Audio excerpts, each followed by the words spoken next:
Elias Thorne lived with two versions of himself. 10 years as a parole officer had built careful habits, measured words, a steady presence, hands that signed forms instead of pulling triggers. But when a mid-level data thief named Gallo missed his check-in after days of radio silence, the other version began to surface. And Elias felt a decade of suppressed training, stirring like muscle memory in his bones. This is TS Simple Serene Stories. Before we get back to this touching story, I have a quick question for you. Where are you watching from today? Drop your city in the comments below. And if you believe that humanity and miracles are eternal, do me a favor and hit that subscribe button. Now, let's get back to the story. Chapter 1. Tremors. Elias Thorne lived with two versions of himself. The first was a man of quiet habits and measured words, a man who believed in the redemptive power of paperwork. For 10 years, this version had been the architect of his life.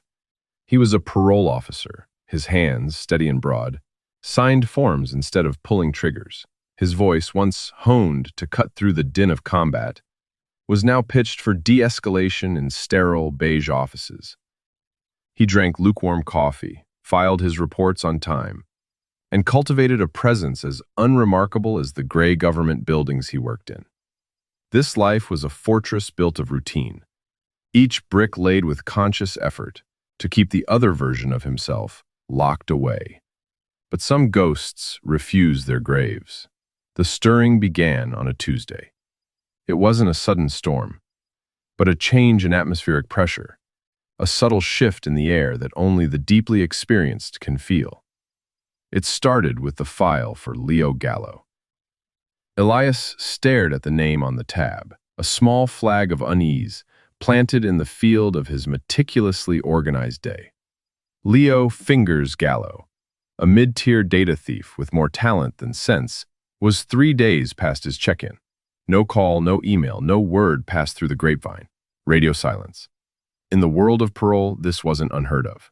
Men and women stumbled. They chased old ghosts of their own down bottlenecks and back alleys. But Leo wasn't a user, and he wasn't stupid. He was a creature of patterns, and this broke his. Elias leaned back, the worn leather of his chair groaning in protest. The silence from Leo's file connected with a background hum of whispers he'd been collecting for a week. A nervous word from one parolee about being watched, another mentioning suits, asking questions in his neighborhood, men who didn't look like cops, feds, or bill collectors. They looked, as one man put it, like they owned the sidewalk they stood on. He pulled up the files for Leo's known associates, his small-time crew. A quick cross-reference, a few clicks through the system. Marcus DeMarco Bell. Missed a court date 4 days ago. Sonia Nett Washington, no activity on her monitored social media for 5 days. Ricky Jenks, his landlord called yesterday, said he'd vanished, leaving a month's rent on the table. One by one, their digital ghosts flickered and went dark. An entire crew wiped off the map in under a week. This wasn't a relapse. This was a purge. The other version of Elias Thorne, the one he'd buried under a decade of bureaucracy, began to stir. It was a cold, familiar weight settling in his gut. The muscle memory of threat analysis, of pattern recognition, started to fire in his bones. The quiet parole officer was gone. The hunter was listening. His first call wasn't to the police. Official channels were loud, clumsy, and left records. Elias preferred the quiet hum of his network, a web of favors and second chances that ran through the city's unseen corridors. He dialed a number he knew by heart. Chen! The voice on the other end was young, perpetually harried. David, it's Elias. David Chen was a low-level prosecutor's aide, a kid drowning in discovery motions and plea bargains. Elias had helped him once, steering a key witness in a gang case away from intimidation and into David's office. The kid owed him. Elias, everything okay? David's voice dropped half an octave, a learned instinct for caution. I need you to look at something for me, David. Off the books, Elias said, his tone calm, conversational. See if any John Does have turned up in the last 10 days. Specifically, 2 males, 1 female, all late 20s. Check the descriptions against the names I'm about to text you. Don't link them to me or my caseload. Just Look, John Doe's. Elias, what's this about? Just checking on some people who might have fallen off the wagon. Elias lied smoothly. I'd rather find them in the morgue than have them commit a new offense. It was a plausible lie, one that fit the box of a concerned parole officer. All right, Elias, for you, but keep it quiet. Always do, Elias said, and ended the call. He sent the text with the names of Leo's crew. It was a small step, a single pebble tossed into the pond, but the ripples would tell him how deep the water was. Leo Gallo's apartment was in a rundown 3-story walk-up on the edge of the industrial district, a place that smelled perpetually of damp brick and diesel fumes. Elias didn't bother with the door. He went around back, scaled a rusted fire escape with a fluid economy of motion that belied his years, and slipped the lock on a kitchen window. He moved with a silence that was a language in itself. The apartment was clean, too clean. A junkie search was a whirlwind, a desperate tornado of tossed cushions and empty drawers. A cop's search was methodical, but obvious. Things moved and not quite put back. This was different. This was the work of a professional. The books on the shelf were perfectly aligned, but Elias, running a finger along the spines, noticed one was upside down. The rug in the living room was straight, but the corner nearest the door was folded under by a millimeter, the mark of a hasty exit. They were looking for something specific, and they were trying to leave no trace of their presence. He moved to the window overlooking the street, his eyes scanning not the room but its edges, its seams, and there it was. On the wooden windowsill, almost invisible against the peeling paint, was a faint, tacky residue, a perfect semicircle, the size of a dime. It was the ghost of an adhesive footprint. Elias crouched, his face inches from the sill. He didn't touch it. He knew what it was. A sophisticated listening device. A high-frequency bug had been here, and it had been removed. This wasn't just a search. It was a counter-surveillance cleanup. They had what they wanted, and now they were erasing their tracks. The cold weight in Elias's gut solidified into a certainty. Whoever was hunting Leo Gallo wasn't just a threat. They were professionals. They were just like him. Chapter 2. The Ghost's Trail. The photo Elias sent was grainy, taken with the burner phone he kept for such occasions. The text was simple. Recognize this? The reply from Glitch came back in under a minute. Polyisobutylene adhesive, not off the shelf, boss. That's mil-spec, high-end listening gear, sticky, leaves almost no residue. Where'd you find it? Elias stood in the shadows of an alley 2 blocks from Leo's apartment. He typed back. Doesn't matter, urgent, I need eyes. Leo's building. Last 72 hours. Look for ghosts. Marco Glitch Reyes was a virtuoso of the digital world, a reformed hacker whose fingers could dance through firewalls like a concert pianist. Elias had caught him 3 years ago on a corporate espionage charge. Instead of sending him away, he'd recognized the restless brilliance and channeled it. Now, Glitch ran a small cybersecurity firm, and when Elias called, he answered. Using his heavy hitters was an escalation. First, you check the ground yourself, then you call in your assets. Elias was escalating. An hour later, his burner phone buzzed. It was a call from Glitch. They're good, Glitch said, his voice tight with a craftsman's respect. They used a commercial van, clone plates, parked in a camera blind spot across the street. 2-man team, moved like they were counting their steps. In and out in under 7 minutes. But you saw them, Elias stated. It wasn't a question. Nobody's perfect, Glitch replied, a hint of pride in his voice. They were good, but they were fast. They prioritized speed over perfect stealth. They piggybacked the building's Wi-Fi to monitor their own bug, probably listening live from the van. When they pulled the plug, the network router logged a faint digital handshake anomaly, a ghost ping.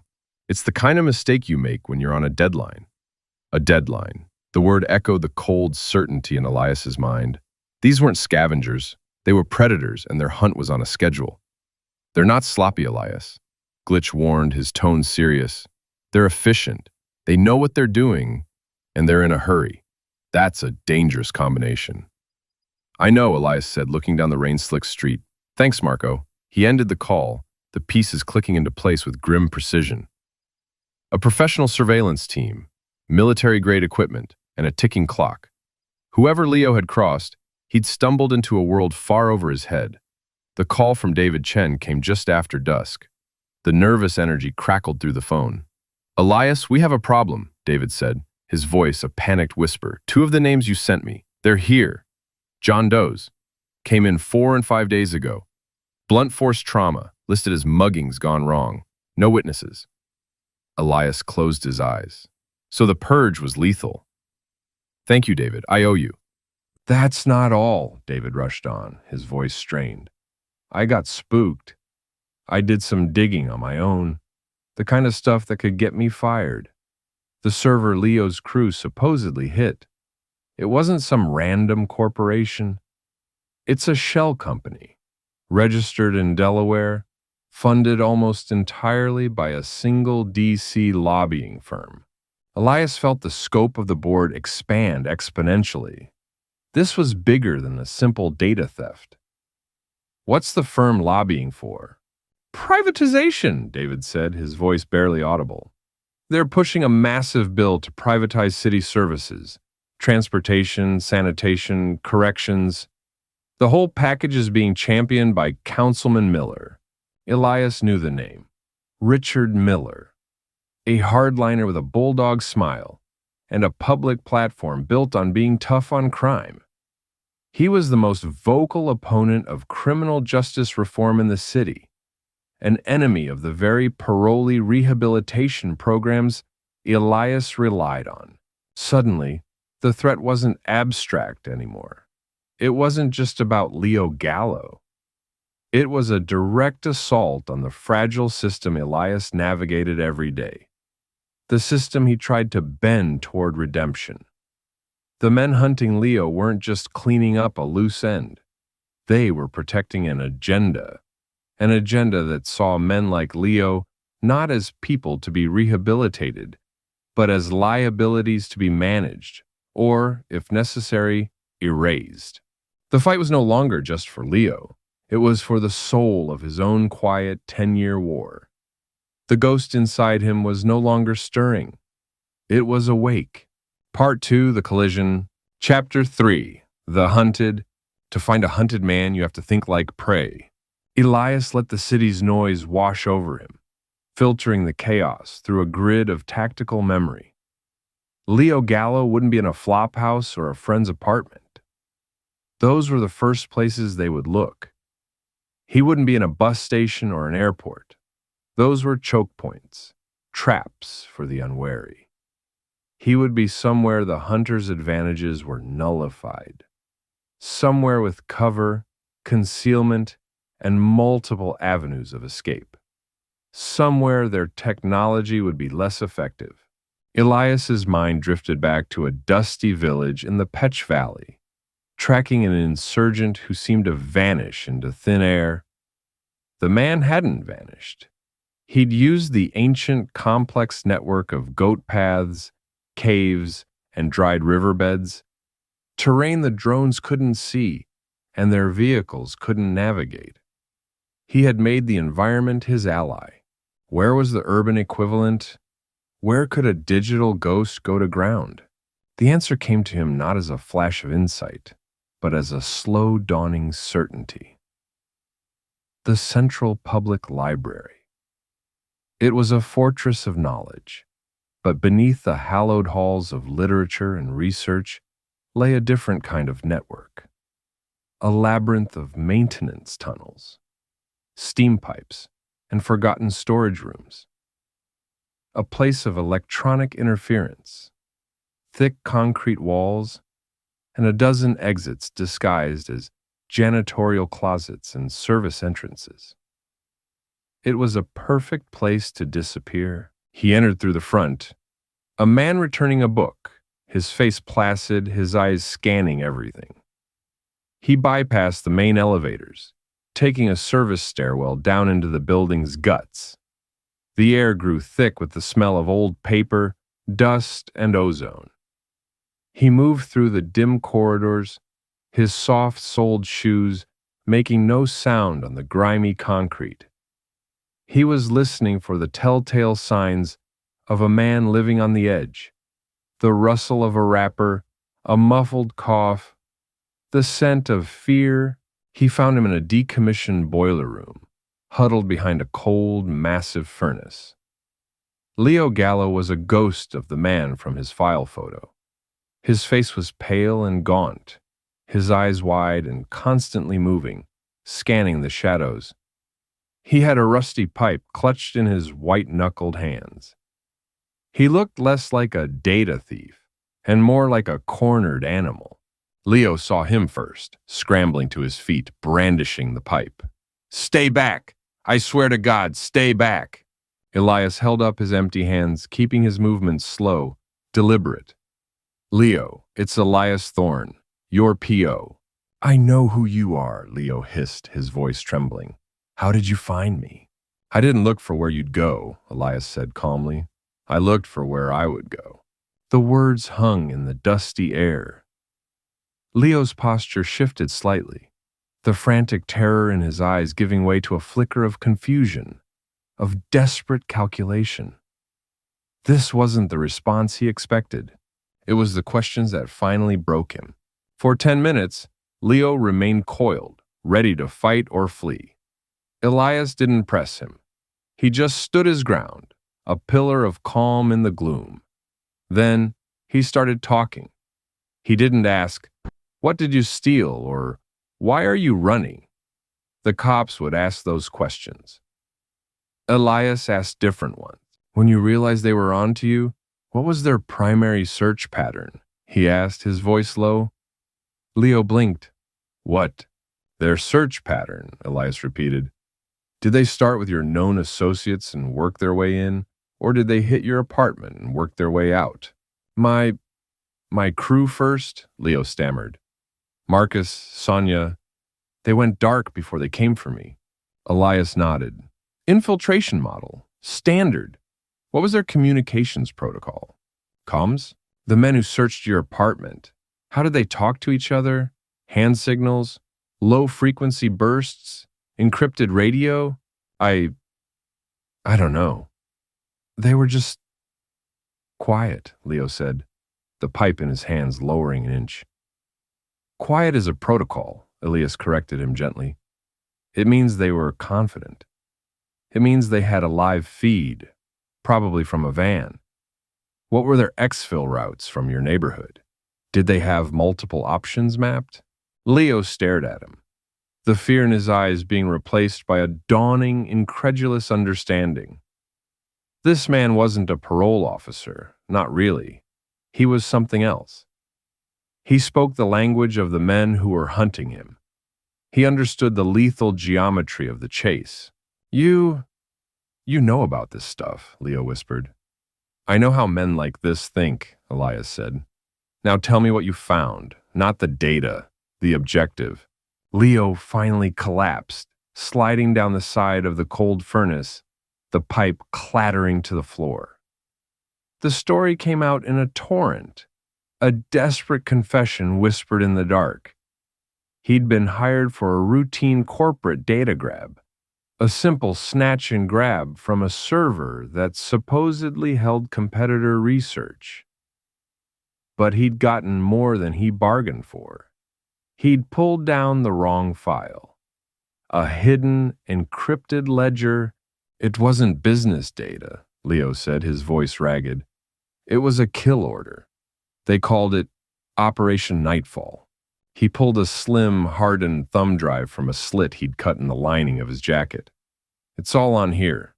Financials, surveillance photos, operational timelines." "Who's the target?" Elias asked, his voice flat. "A city councilman, Marcus Thorne." The name hit Elias with the force of a physical blow. No relation, he knew instantly. But the coincidence was a cruel twist of fate. "He's the guy who runs all those parolee work programs," Leo explained, oblivious to Elias's reaction. "He's Councilman Miller's biggest political opponent. The ledger says he's a threat to Chiron Group's interests. They're planning to take him out." "When?" Leo looked up, his eyes finally meeting Elias's, reflecting the stark terror of his situation. 5 days from now. Part 2, The Collision. Chapter 4, The Confrontation. The rail yard was a skeleton of industry, a graveyard of forgotten commerce. Rows of rusted boxcars stood silent under a bruised purple sky, the air thick with the ghosts of coal smoke and the sharp metallic tang of decay. It was a perfect place to move unseen, a maze of steel and shadow. It was also a perfect trap. They were halfway across the yard, moving between two long lines of tanker cars, when the world narrowed to the sharp crack of a silenced gunshot. The round, fired from a high angle, sparked off the gravel a foot from Leo's head. He screamed, stumbling back, as Elias shoved him hard behind the massive steel wheel of a boxcar. "Sniper!" Leo shrieked, his voice thin with panic. "No," Elias grunted, his eyes scanning the gantries and rooftops that overlooked the yard. "Not a sniper, a shepherd. He's not trying to kill us. He's trying to herd us." Another shot kicked up dirt to their left, confirming his words. They were being funneled, pushed toward a pre-selected kill zone. From the shadows at the end of the rail line, a figure emerged. He was tall and moved with a liquid grace that was unnervingly calm. He held a pistol, but it was pointed at the ground, his posture relaxed, confident. This was not a thug. This was the man from the van. This was Silas. "Hi, Leo, Gallo!" Silas called out, his voice smooth and reasonable, carrying easily in the still air. "You have something that belongs to my employers. Give it to me, and I will make your death quick. Resist, and I will make it an education." Elias pulled Leo deeper into the shadows. "Stay here. Don't move. Don't make a sound." The fight, when it came, was not a clean, choreographed ballet of violence. It was a desperate, ugly affair. Elias exploded from behind the train car, not at Silas, but at a stack of discarded railway ties. He heaved one over, the heavy creosote-soaked wood crashing to the ground and sending up a cloud of dust and gravel. It was a distraction, a moment's cover. Silas, unflustered, fired 2 rounds into the cloud. Elias was already gone, low and fast, weaving through the labyrinth of steel wheels. 10 years of signing forms had put a layer of rust on his instincts, a hesitation in his bones where there once had been none. He was slower, his lungs burning, his movements lacking the sharp, brutal economy he once possessed. He had to rely on his wits, on the terrain. He came up behind a tanker car, the smell of diesel and rust filling his nostrils. The scent was a key, unlocking a door in his mind he had nailed shut a decade ago. Suddenly, he wasn't in a rail yard in America. He was in a vehicle depot in Kandahar, the air thick with the same acrid perfume, the sun beating down on the scorched metal of a disabled Humvee. A firefight, an ambush, the taste of blood and dust in his mouth. His body moved with a grim familiarity that bypassed conscious thought. As Silas rounded the end of the car, Elias didn't throw a punch. He kicked, not at Silas, but at the ground, sending a shower of sharp, heavy gravel straight at the man's face. It was a dirty, primitive move, the kind of thing he'd done to break a sniper's aim and buy a half-second of life. Silas grunted, turning his head instinctively, and in that half-second, Elias was on him. It was close, brutal work. A block, a parry, the jarring impact of bone on bone. Silas was younger, faster, his technique polished and precise, but Elias fought with the caged fury of a man trying to keep a monster in its box. He used the environment as a weapon, slamming Silas's hand against a rusted ladder, using the unyielding steel of a train wheel for leverage. He was taking punishment, a sharp pain lancing through his ribs, but he was giving it back in ugly, desperate bursts. Pinned behind a flatbed car, the metallic tang of his own blood on his lips, Elias saw Leo, frozen in terror, 50 feet away. The shepherd was closing in, and the sheep was about to be slaughtered. The part of him that was a parole officer, a protector, screamed to save the kid. The part of him that was a soldier knew there was only one way. He didn't even realize he was saying it. The words came from a place deeper than thought, a place of pure, ingrained training. Leo, egress on my mark. Sector 4, Rally Point Delta, move. The words, crisp and clear with the absolute authority of command, cut through the air. To Leo, they were gibberish. But to Silas, who was closing in, his weapon raised for the final shot, they were a blaring alarm. He froze. His entire posture changed. The fluid confidence of the hunter evaporated, replaced by a rigid, analytical stillness. He wasn't looking at a parole officer anymore. He was looking at something else. The specific military jargon, the precise, unthinking use of command language for movement and coordination under fire. It wasn't a fighting style he could analyze. It was an ingrained operational pattern. It was a ghost from a different world. Silas lowered his weapon slightly, his professional calm fractured by a sliver of disbelief. His eyes, cold and calculating a moment before, were now filled with a dawning, dangerous recognition. Rally points, he said, his voice a low murmur of discovery. Sector calls? That's not cop talk. That's ranger talk. That's deep cover operational language. He took a slow step forward, his gaze sweeping over Elias. But he wasn't looking at the injuries or the cheap suit. He was looking at the way Elias scanned the area, even while pinned down. The way his body was coiled not just for a fight, but for a tactical maneuver.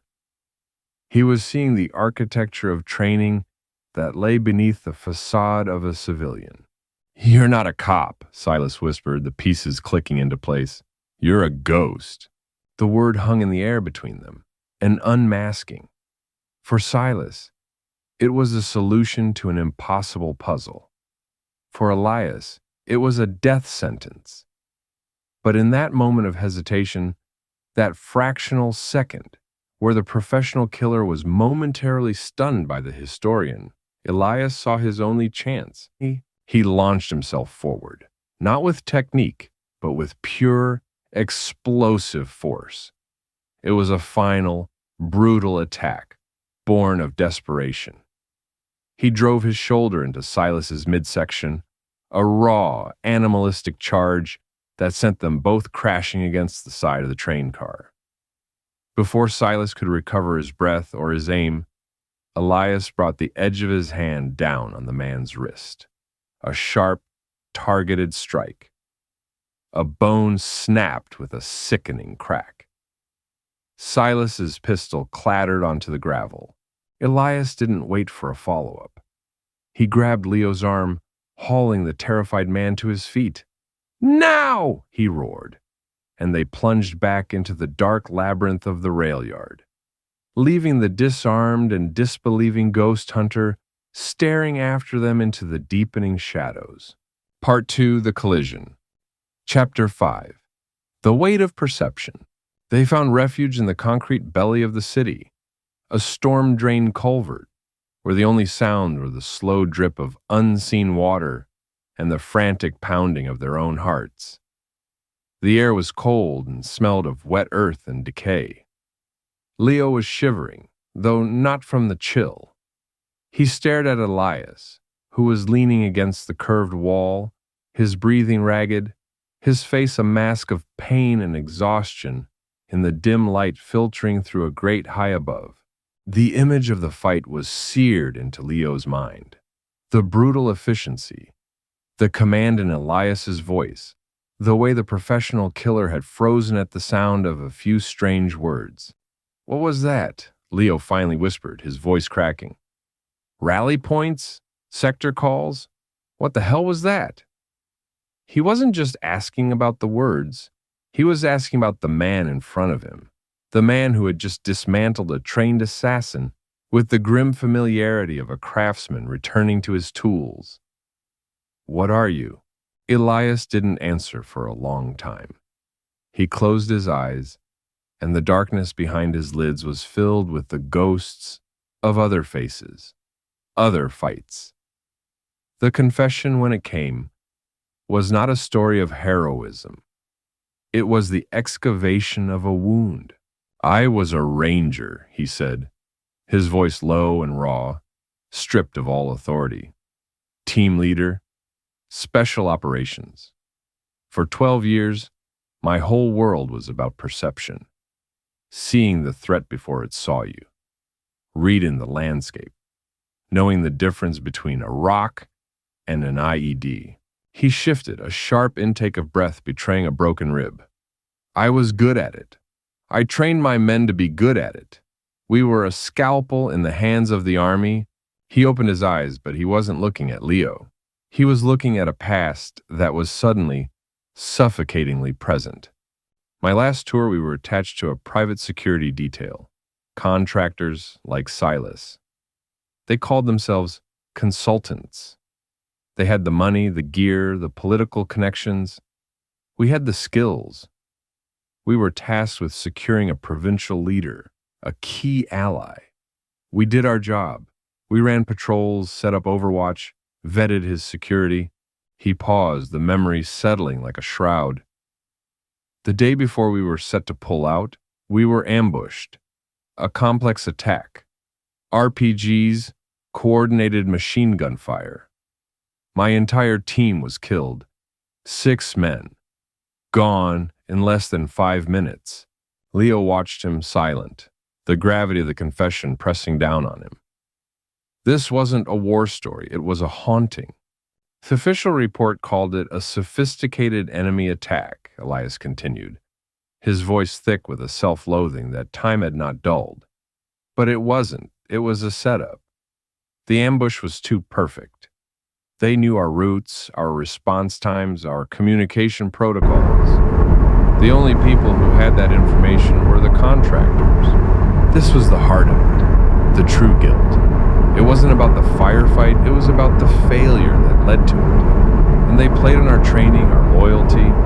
They used us to legitimize their presence. And when the provincial leader decided to cut them out of a deal, they had him assassinated and used my team as the acceptable losses to sell the story. A tragic, heroic sacrifice in the face of a treacherous enemy." His voice dropped to a whisper, the words costing him more than any physical blow. "I taught my men to see every threat except the one signing the checks. I trained them to watch the windows and the rooftops, but I never taught them to watch the man standing next to them in the briefing room. I failed to perceive the real enemy, and they died for it." He finally looked at Leo, and for the first time, Leo saw past the parole officer and the soldier. He saw a man drowning in a decade of guilt. "That's why I took this job," Elias said, gesturing vaguely at the world inside their concrete tomb. "Why I help guys like you. Because I look at you and I see the same thing. People being used by systems they can't see. The courts, the plea bargains, the lack of opportunity. You're all caught in a machine, and you don't even know who's operating it. You're just trying to survive." He pushed himself off the wall, the movement stiff with pain.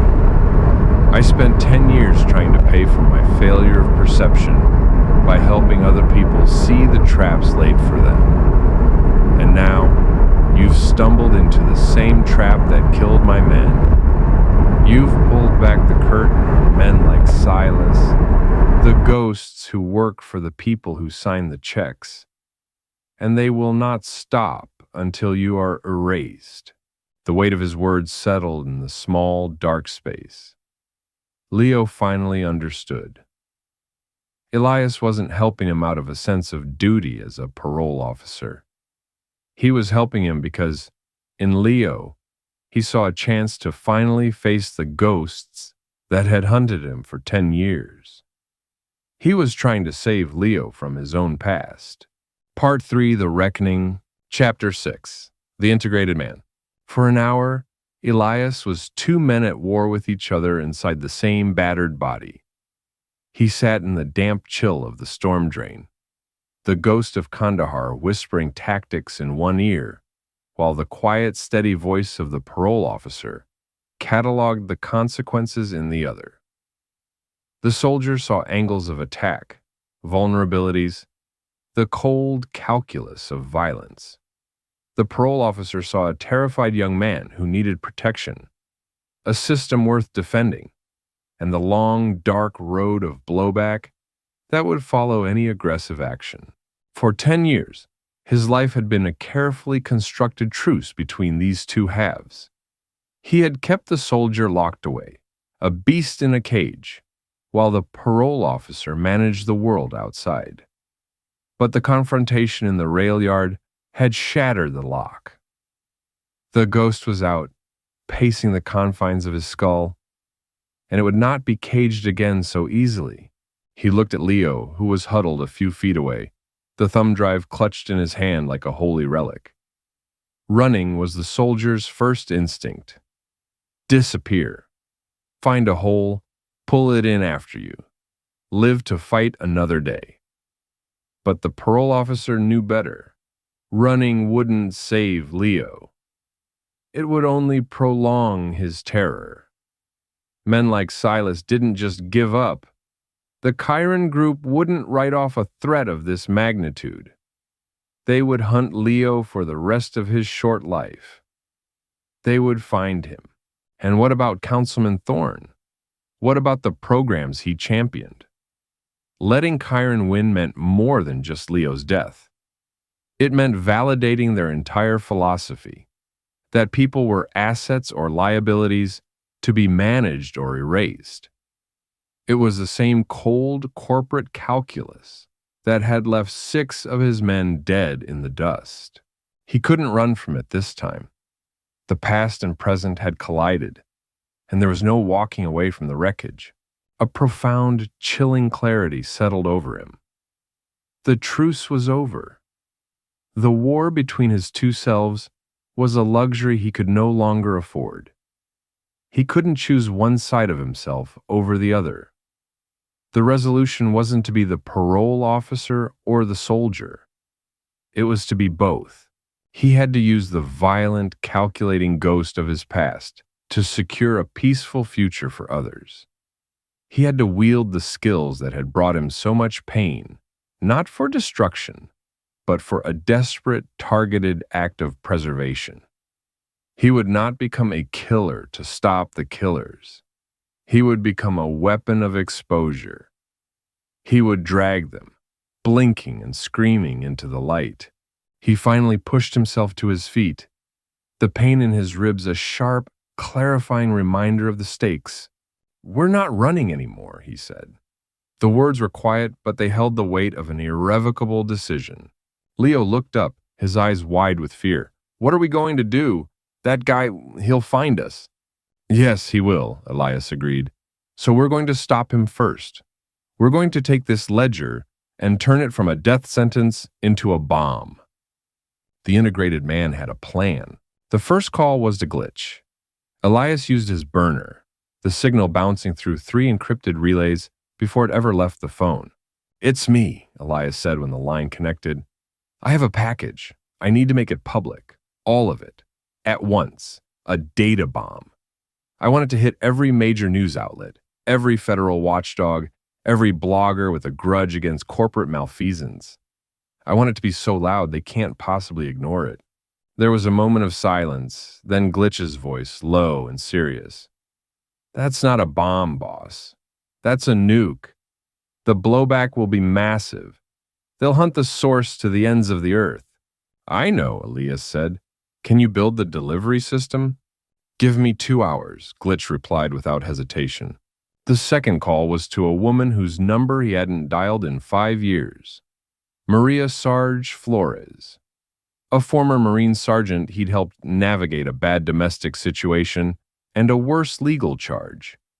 She now ran a successful private security firm, her employees all vets who'd had trouble adjusting to civilian life. She owed him. "Sarge, it's Thorne." "Elias." Her voice was warm, but with an edge of steel. "I was wondering when you'd call." You sound like hell. I need two things, Maria. First, a secure off-the-grid location, a clean room, no electronics, no windows. For a kid I'm protecting, he needs to disappear for 48 hours. Done, I have a place. What's the second thing? I need a diversion, a big one. I need you to pull every string you have and light up the sky on the other side of town. Tomorrow, 1400 hours.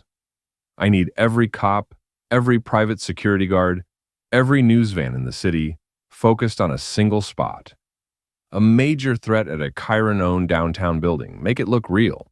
He could almost hear her smile. You want me to kick the hornet's nest? I want you to set the nest on fire, he clarified. Consider it done, Elias. Just be careful. The final call was the hardest. It was a satellite number, a ghost line to a life he had completely buried. A woman's voice answered on the first ring, no greeting, just a clipped go. Anya, it's Elias. Anya, his former handler, the one who had recruited him, trained him, and then exfilled him from the wreckage of his former life. She was his off-grid emergency contact, the ultimate fail-safe. I thought you were dead, she said, her voice devoid of emotion. Close enough, he rasped. I'm in a situation. I'm about to burn a corporate ledger that goes all the way to the top. Operation Nightfall. He heard a sharp intake of breath on her end. She knew the name. Of course she did. Elias, what have you gotten yourself into? The right thing for the wrong reasons, he said. I need an exit strategy for the kid who found the data. Clean identity, new life, far away from here.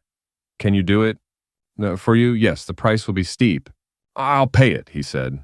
And Anya, I'm going to need a fire extinguisher for the blowback. It's going to come for me, hard. I'll have a team on standby, she said. Her voice softened for the first time, a flicker of the woman he once knew. Welcome back to the war, Elias. He ended the call, the three pillars of his plan now in place: tech, assets, and extraction. The parole officer had identified the mission. The soldier had laid out the operation. The integrated man was ready to see it through. Part 3, The Reckoning. Chapter 7, The Final Play. At 13:55 hours, the city held its breath. Elias and Leo were crammed into the back of a stolen panel van, parked 2 blocks from a nondescript data hosting facility, the kind of anonymous brick building that held the digital secrets of 100 corporations. A cheap tablet sat propped on the dashboard, streaming a local news feed. On the screen, a skyscraper with the Chiron Group logo emblazoned on its peak was surrounded by a sea of flashing red and blue lights. At precisely 1400 hours, Sarge's Symphony of Chaos began. It started with a single panicked 911 call reporting gunfire on the 40th floor. 2 minutes later, a fire alarm was triggered, strobes flashing across the building's glass facade. Then came the master stroke, a digitally altered photo sent from a spoofed IP address to every news desk in the city, showing masked figures with automatic weapons on a balcony. The response was instantaneous and overwhelming. SWAT teams, bomb squads, and every available patrol car descended on the Chiron Tower. News helicopters swarmed the sky like angry wasps. The diversion wasn't just a firecracker, it was a full-scale theatrical production of terror, expertly designed to paralyze the city's emergency services and media. Elias watched the feed, a grim respect for Maria's thoroughness settling in his chest. He saw men in dark suits, Chiron's internal security, being waved back by police, their authority rendered useless by the scale of the perceived threat. Silas's secondary team, the men who would have been canvassing the city for them, were undoubtedly caught in that net, their focus locked on the phantom menace downtown. That's our window, Elias said, his voice a low growl. He killed the tablet's screen, plunging the van into darkness. Glitch's package is primed. You ready? Leo nodded, his face pale, but his hands steady on his laptop. The fear was still there, a tremor beneath the surface, but it had been forged into a sharp, focused resolve. It's a one-way street. Once I plug this in and hit enter, the program takes over. It will slice the ledger into 1,000 encrypted pieces, bounce them through servers in 12 countries, and reassemble them in the inboxes of every reporter, prosecutor, and politician on Glitch's list. They can't stop it. They can't trace it back to us. It'll be like trying to catch smoke in a hurricane. Good, Elias said, pulling a pair of bolt cutters from a duffel bag. Let's go light the fuse. The data center's security was formidable, but it was designed to stop a digital assault from the outside, not a physical one from a man who knew how to exploit the gaps created by chaos. With the city's private security frequencies screaming about the downtown siege, the single guard watching the monitors in the lobby was distracted. Elias went over the perimeter fence in a fluid motion, a shadow in the afternoon light. He cut the lock on a service door with a single, sharp snap of the bolt cutters. Inside, the air was cool and hummed with the sound of servers, the white noise of the digital age. They moved through a corridor, Elias in the lead, his body a coiled spring, his senses alive. They were almost to the server room when a figure stepped out from behind a rack of humming machines. It was Silas. His left arm was in a crude sling, his face bruised and tight with pain. But his right hand held a combat knife, and his eyes burned with a cold, personal fury. He hadn't been fooled by the diversion. While his team was chasing ghosts downtown, he had come here, to the one place that truly mattered. He had protected the asset. I knew you'd come, Silas said, his voice a low rasp. A ghost always returns to the grave. This isn't a grave, Elias said, pushing Leo behind him. It's a broadcast tower. The fight was nothing like the one in the rail yard. There was no rust on Elias now. There was no hesitation. He moved with a brutal, terrifying grace. The integrated man in full command of his lethal history. He met Silas's charge not with defense, but with a perfectly timed, targeted attack. It was a whirlwind of violence in the sterile, humming corridor. Silas, even with one arm, was preternaturally fast, the knife a silver blur. He slashed, aiming to maim, to bleed Elias out. But Elias was no longer just a brawler. He was a tactician. He used the environment, slamming a server door into Silas's path, using the narrow confines to neutralize the range of the knife. He deflected a vicious thrust, the blade slicing open his forearm, and used the momentum to slam Silas against the server rack. The man grunted, the impact jarring his broken arm. For a moment, their faces were inches apart. Two predators locked in a final, desperate struggle. You fight for a paycheck, Elias snarled, the words torn from his throat. And you fight for ghosts, Silas countered, spitting blood. To win, Elias knew he had to go to the place he'd kept locked away for 10 years. He had to fully unleash the part of himself that knew how to kill. He drove his knee into Silas's ribs, then brought his elbow down in a sharp, brutal arc on the man's collarbone. He felt the bone give way. Silas screamed, a raw, animal sound of pure agony, the knife clattering to the floor. Elias didn't stop. He couldn't. The ghost was in control now. He struck again, a final concussive blow to the side of Silas's head.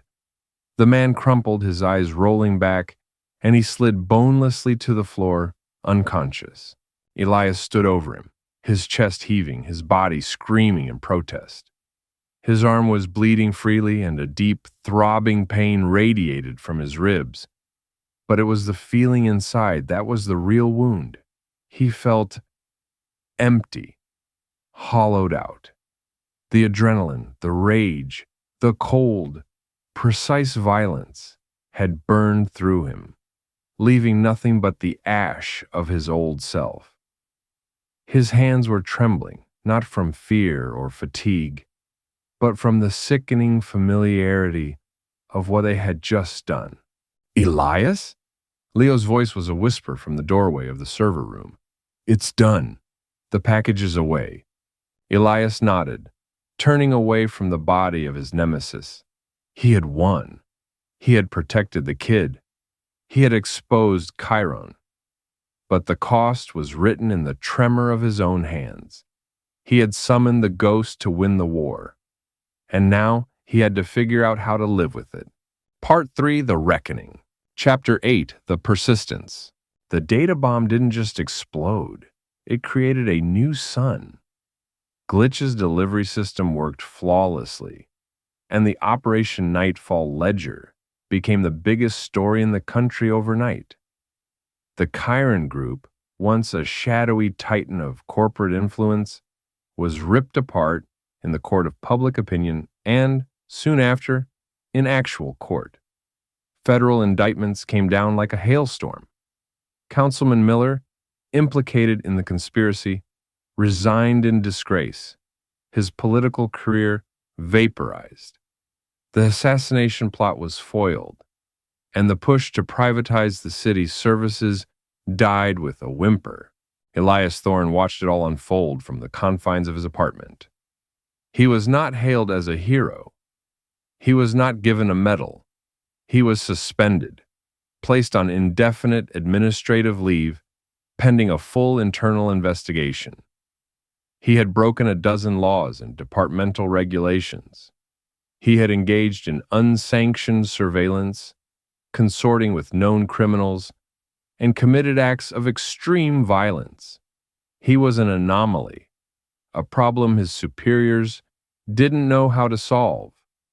In the neat black and white world of bureaucracy, he was not a savior. He was a liability. The ghost who had saved the day was now being exorcised from the system. Anya's fire extinguisher came in the form of a high-priced lawyer who materialized out of nowhere, burying the Internal Affairs Department in so much procedural paperwork that they couldn't touch him. Silas, under his real name, was quietly charged and disappeared into the federal system, his connection to Elias officially severed by a wall of national security classifications. The storm raged, but Elias remained in its quiet, isolated eye. He had won, but victory felt a lot like exile. 4 months later, the fluorescent lights of the VA clinic hummed, a flat, monotonous sound. Elias sat in a worn armchair opposite a woman with kind eyes and a notepad. He wasn't at peace. Peace was a destination he no longer believed in. But he was present. He was engaged in the messy, ongoing work of fitting the two halves of his soul back into one body. He was fighting for it. The tremors, his therapist said, referring to his hands. How have they been? They're still there, Elias answered honestly. But they're quieter now. Some days, I barely notice them. He was learning to live with the ghost, not as an enemy to be caged, but as a part of him. A dangerous tool that had to be respected, controlled, and kept sheathed until absolutely necessary. Later that week, a postcard arrived. The picture was of the Seattle skyline under a clear blue sky. He flipped it over. It was a photo of Leo Gallo smiling, standing in front of the sleek glass and steel entrance of a tech company. He was wearing a lanyard with an ID badge and holding a tablet. He looked younger, the haunted, hunted look finally gone from his eyes.